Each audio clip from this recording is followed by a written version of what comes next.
fantasy football. Every year I set this league up and I never win. All right, pick the draft order and get things going. Make the call. Don't talk to me like I'm an idiot. This is the best day of my life! It's week 2 wrap up here on God Bless Fantasy Football. Sausha Durken and Andrew Rogers. We are looking at the waiver wire heading into week 3, but let's go back to week 2 and what we saw, Sausha, over the weekend. It was not a great look by either of our fantasy groups. It was a beautiful disaster is what it was. This is why I took some time off of playing fantasy football, because I was so irate with every person on my roster. Specifically Kyler Murray. Should have stayed away. Fantasy football does that to you. It draws you back in, and then it reminds you that you should never be here. I'm now in last place, and I just got destroyed. I got slaughtered too by Pat and JT. I shouldn't say slaughtered because the matchup was relatively close. I lost by 20. Never mind. I thought it was closer than that. I was projected to win going into the week. They didn't start a running back, although they had Jalen Hurts. They had Jalen Waddle. They just had the Jalen squared, and that just completely destroyed my lineup that was led by Christian Kirk this week. Christian Kirk led my lineup this week. One of the guys I keep talking about, though, from fantasy draft days to now week 3 football, Christian Kirk is an everyday starter. And if you missed out on snagging him, well, that's your problem because I've got him. The original projection was literally the opposite of what happened for me. That's how bad it was. I lost by 35 points. Okay. Gretna Horny Goats. Yeah. John Carroll. Our buddy. Went off. Yeah. Did he have a player that did not score less than 10? He had a few down at the bottom of the list. But look at me. Did you have a player that scored more than 10? Yeah, Kyler Murray finally. But in the first half of that game, he had like a point, and I was like, "Oh my lord, what is happening?" I wouldn't even just say the first half. I would say 3 quarters. 3 quarters. Yeah.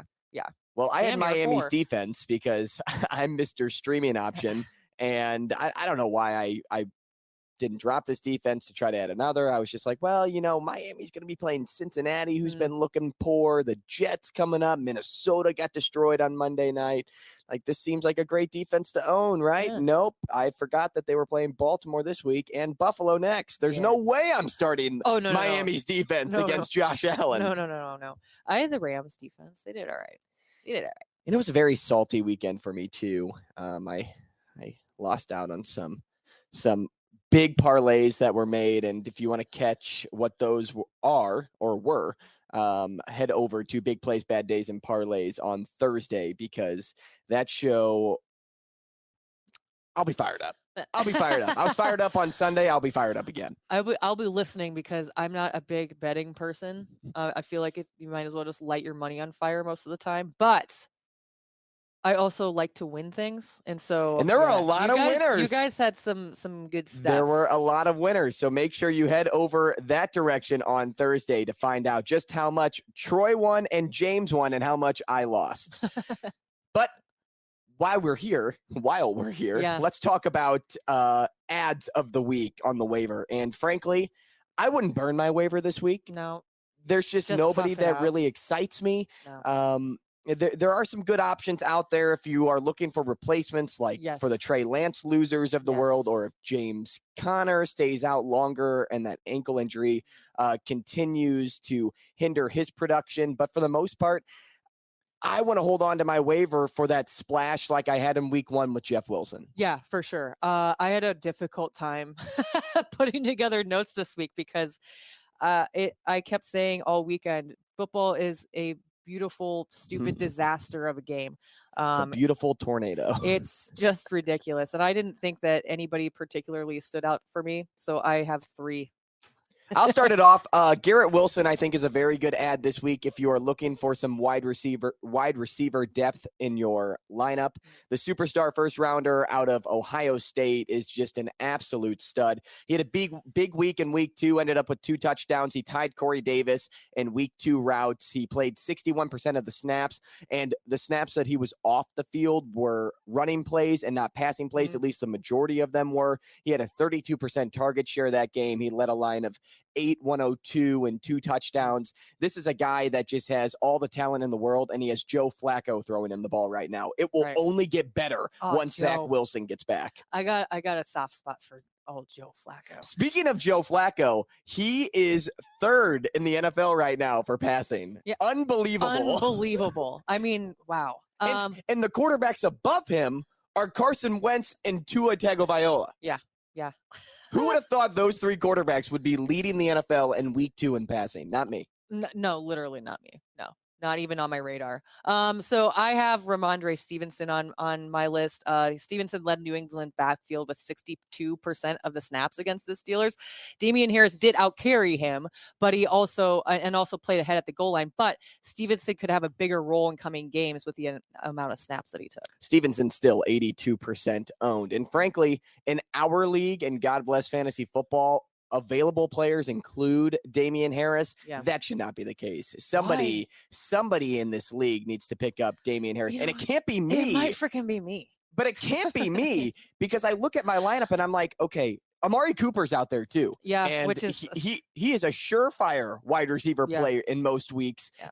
That wide receiving room is so weak that what we saw out of Amari Cooper this week will continue to carry over week after week, and I can guarantee that. But I look at my lineup, and I'm like, I have a ton of Amari Coopers on my bench. I have DK Metcalf. I have Juju Smith-Schuster. I have the rookie Treylon Burks, who I'm still trying to hold on to see if he can explode. But frankly, I may drop Treylon Burks at this point to add Amari Cooper just so that I have those sure options on my bench. And then I look at my running backs, and I don't have any room. I have Derrick Henry, Saquon Barkley, and Cam Akers. Who knows what he's going to be? I can't wait to keep guessing to see if he's going to be the starter or if it's going to be Henderson.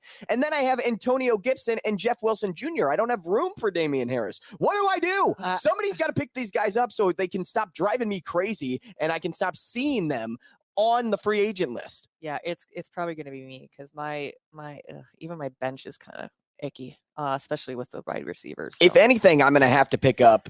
I'll try to pick up one of them and drop Treylon Burks. I'm not going to be happy about it because I'm super high on Burks, but Burks has been less than effective. He had 4 for 47 this week. He had 3 for 55 in week 1. Granted, they played Buffalo this week, so I don't really want to look too far into that. Treylon Burks did lead the team in receiving, so he's going to be a stud. But do I wait? And that's the question I ask myself often when I play fantasy football, because another player I'm thinking about right now is Juju Smith-Schuster. And how long do Juju Smith-Schuster owners wait on this guy? He's on the best offense in football. Arguably the best, one of the best offenses. There's a ton of great offenses out there, and Miami's really good right now. Baltimore's amazing, and but when you have Patrick Mahomes throwing you the football, he is going to continue to shatter records at the quarterback position. That's why I consider Kansas City the best offense in football, and I will take that to my grave. Now, I think you're probably right. Maybe not to my grave, because there could be a better offense. If I die tomorrow, maybe then I would take it to my grave. But Juju Smith-Schuster has all the potential in the world to be great, and I don't know why he's not.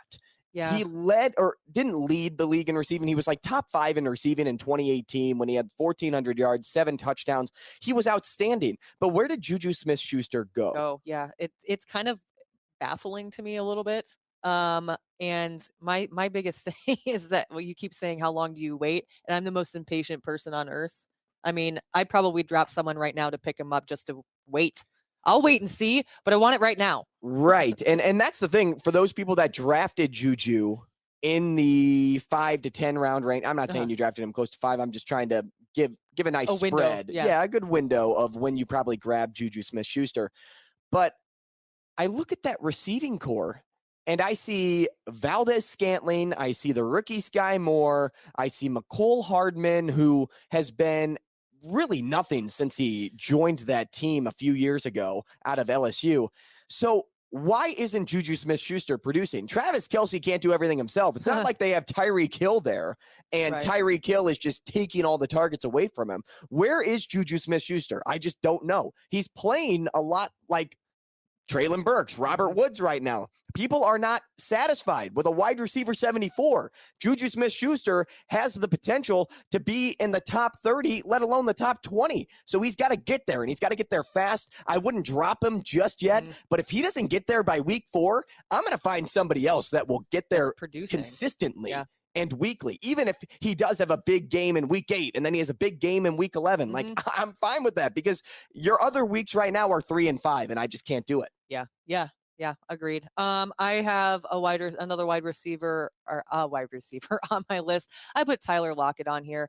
Lockett is 9 of 11 on targets, gained 107 yards in the Seahawks loss to the 49ers, but he was integral in this game for short, immediate completions, which you might see a lot more of from this team. He had 37% of the target share when the week before he only saw 4 total targets. I think that he'll probably be kind of inconsistent in numbers for fantasy, but he could have some upside in the upcoming game specifically if he needs something. Absolutely. Tyler Lockett is going to continue to struggle for targets because he's matched up with DK Metcalf, but he's got another favorable matchup ahead against Atlanta. I like Tyler Lockett too. If he's available in most leagues, I think he's like 77% owned. So if you can just stash him on your bench, he's a guy that he's Mr. Inconsistent when it comes to scoring, but in most weeks, he will get you 8 to 20 points, somewhere in that range. I also like Logan Thomas, back from injury. I talked about him a lot on Sunday. If you are in search of a better tight end, go snag Logan Thomas while you can. Other fantasy analysts will tell you that he is not worth it as a streaming option, or he shouldn't be looked at as a streaming option. And that's more the side that I lean on, is he shouldn't be looked at as a streaming option. They may be implying that you shouldn't pick him up at all, but I think he's worth more than a streaming option and actually should be in starting lineups most weeks. Like I said, I talked about him on Sunday. I gave a great rundown of him, but I will shorten it. I'll give you the Spark Notes version here.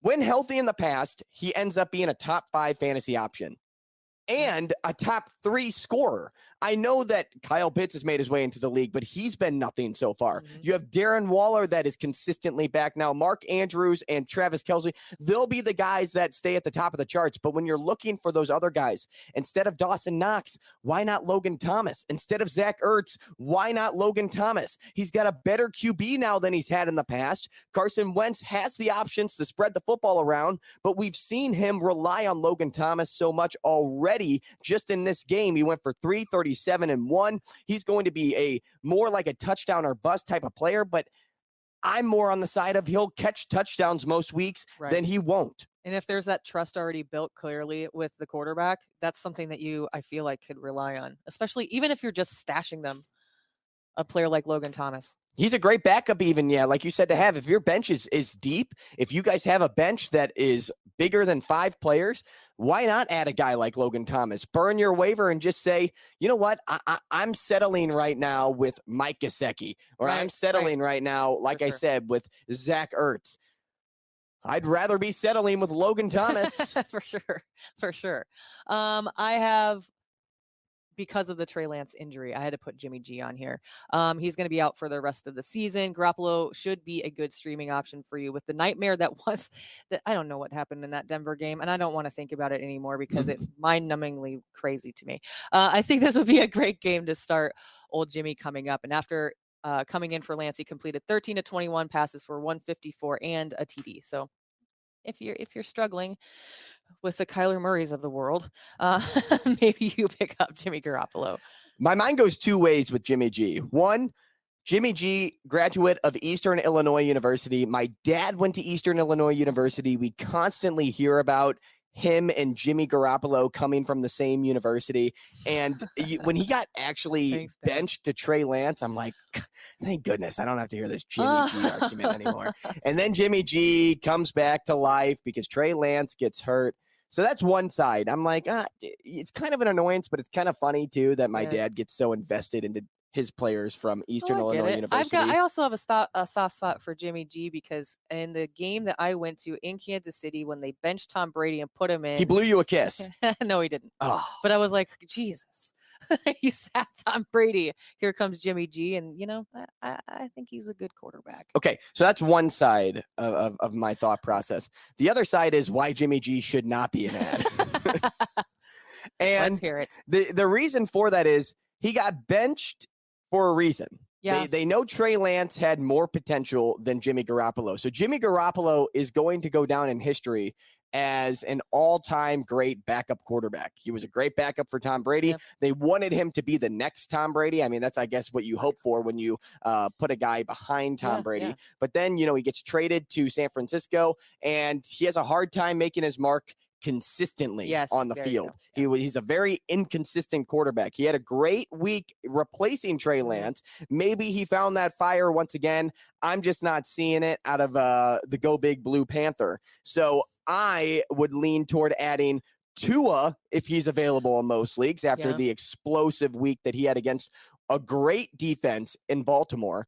Now, they were hindered in the secondary a smidge. They had a banged up secondary, but he took advantage of that. And it's the quarterbacks that can understand to take advantage of something like that. He led an insane comeback. Tyreek Hill went nuts. Jalen Waddle went nuts. When you look at a guy surrounded with those weapons, I like that more than Jimmy G, who's surrounded by Deebo Samuel and Brandon Ayuk. I just like Jalen Waddle and Tyreek. I like that tandem more than I like the one in San Francisco. Now, does San Francisco have the better team? I think so, because San Francisco has the better defense than Miami. But I never sleep on Miami because I was high on Miami coming into the year, and I will stick with my guns with Miami too. So I think they match up pretty well together, but I like Tua more than I like Jimmy G. I also like Carson Wentz more than I like Jimmy G. How could you not?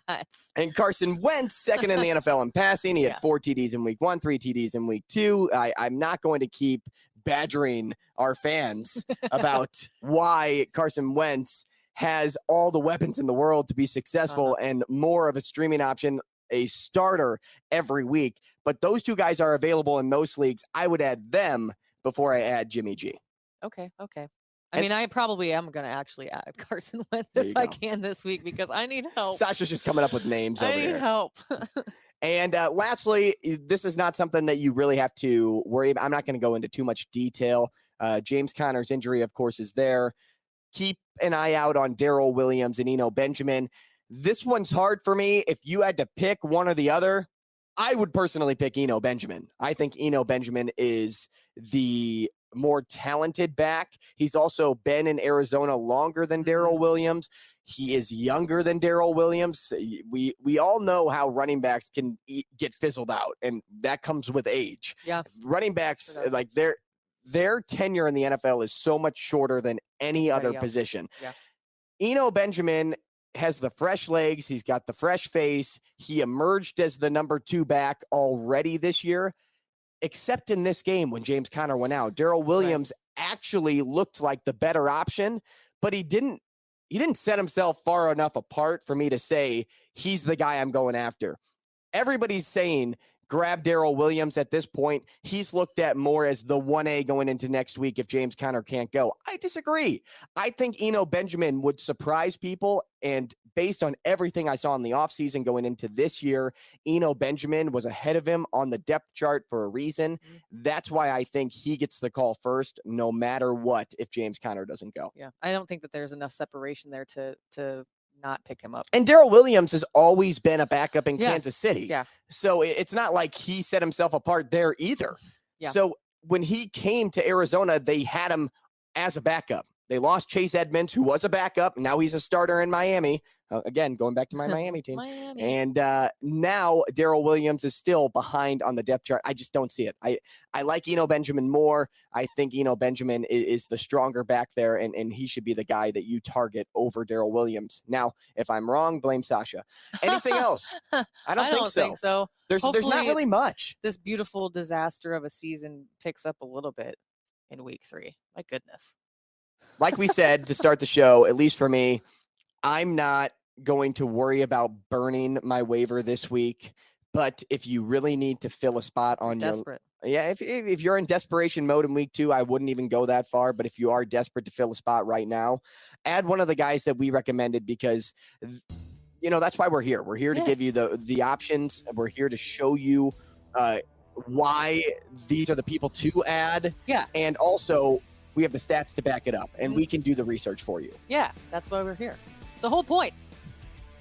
Waiver Wire Week 2. Hopefully things go better for everybody in Week 3, including Sasha and myself. Thanks for joining us. There are many things a man can do with his time, but none are better than this. God bless you, and God bless fantasy football.